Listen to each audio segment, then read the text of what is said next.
শেখ শাহজাহানের ছায়া এবার ধূপগুড়িতে।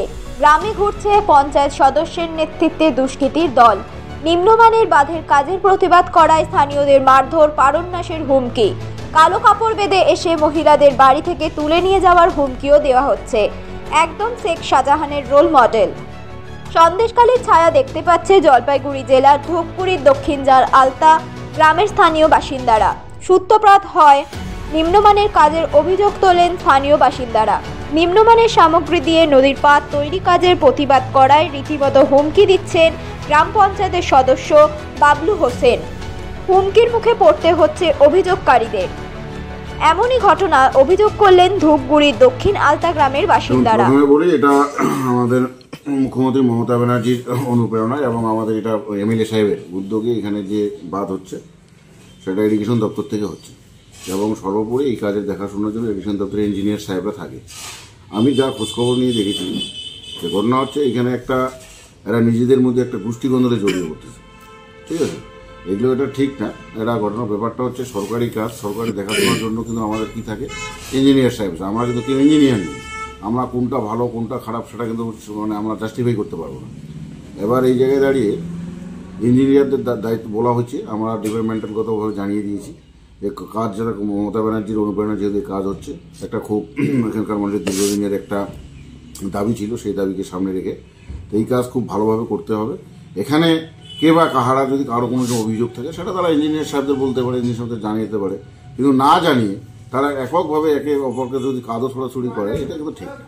আর এই যে বিভিন্ন ধরনের এখানে বক্তব্য চলছে, এখানে অনেক কিছু ঘটনা ঘটে যাচ্ছে, এগুলো আমরা দলগতভাবেই তাদের ইনস্ট্রাকশন দিয়েছি, সবাইকে বিরত থাকতে বলেছি এবং দলীয় কোনো লোক এখানে যাতে ইনভলভ না হয়। এখানে সরকারি কাজ, প্রশাসনিক কাজ প্রশাসনিকগতভাবে চলবে, যার জন্য দেখাশোনা ইরিগেশন দপ্তরের ইঞ্জিনিয়ার সাহেব আছে। যদি কারো কোনো কমপ্লেন থাকে তারা ইরিগেশনে কমপ্লেন। ইয়েতে গেছিল বিডিও অফিসে নাকি কোথায় একদিন গেছে, তাতে পঞ্চায়েত বলে কি যে আগের দিন ডাকতেছে আমার স্বামীরে, যে ওনার নাম ধরে। তা আমি বলছি কি হয়েছে বলো তো, কয় কি ও কার অর্ডারে গেছে, ওইখানে কার অর্ডারে গেছে। তা আমি বললাম কি দেখো তুমি পঞ্চায়েত হয়ে তুমি তাহলে সিদ্ধান্ত করবা।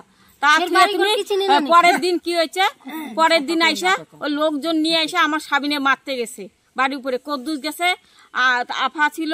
আর পঞ্চায়েত তো বাড়ির বান্ধের থেকে চিল্লাই বলতেছে যে আসো ধরো আরে কাটো।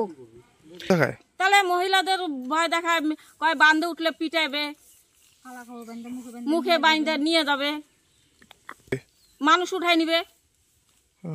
আমরা তো রাতে বাঁশের কাজ করি, আচ্ছা আমরা তো শিল্পী কাজ করি, আমরা তো বাঁশের কাজ করে খাই রাত্রেবেলা। হ্যাঁ, এখন কি কাজ করছেন, আতঙ্কে আছেন? তাহলে আতঙ্কই না রয়েছে। আজকে কয়দিন ধরে হাট বাজার বন্ধ রয়েছে। আমরা বাঁধের কাজের একটু লক্ষ্য দিতে আছি। আমাদের উপরে বুথ সভাপতি খুব লাফালাফি নব্যঝম্প পায়থা মারে, এইরকম ওরা খুব হুমকি দেখাচ্ছে, ওইখানে কেউ ঘেয়ে যাইতে দিবে না। ওদের এই হইল বক্তব্য। ওরা বলে যে আমি শাসক দল এলো, আর আমরাও 25 বছর ধরে শাসক দলে করি, আমাদের এখনও গ্রাম ও কমিটির সদস্য রয়েছি, আমরাও তো শাসক দল এলো। কিন্তু পঞ্চায়েত সভাপতি আর আফাজউদ্দিন কেন ওরা আপনাদের সঙ্গে এরকম কেন করছে, কেন ভয় দেখাচ্ছে?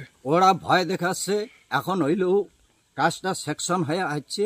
এখন ওইখানে আমাকে খাদাই দিতে পারলে ছোট ছোট বোল্ডার দিয়ে কাজ করবে, পঞ্চায়েতের ক্ষমতা মতো ও কাজ করবে, ও কারো কথা শুনতে যাবে না। হ্যাঁ, ঠিকই বলেছেন।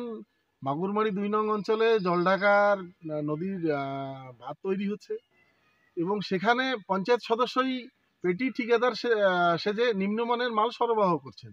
তাই ভূমি রক্ষা কমিটি সেখানে প্রতিবাদ করেছেন।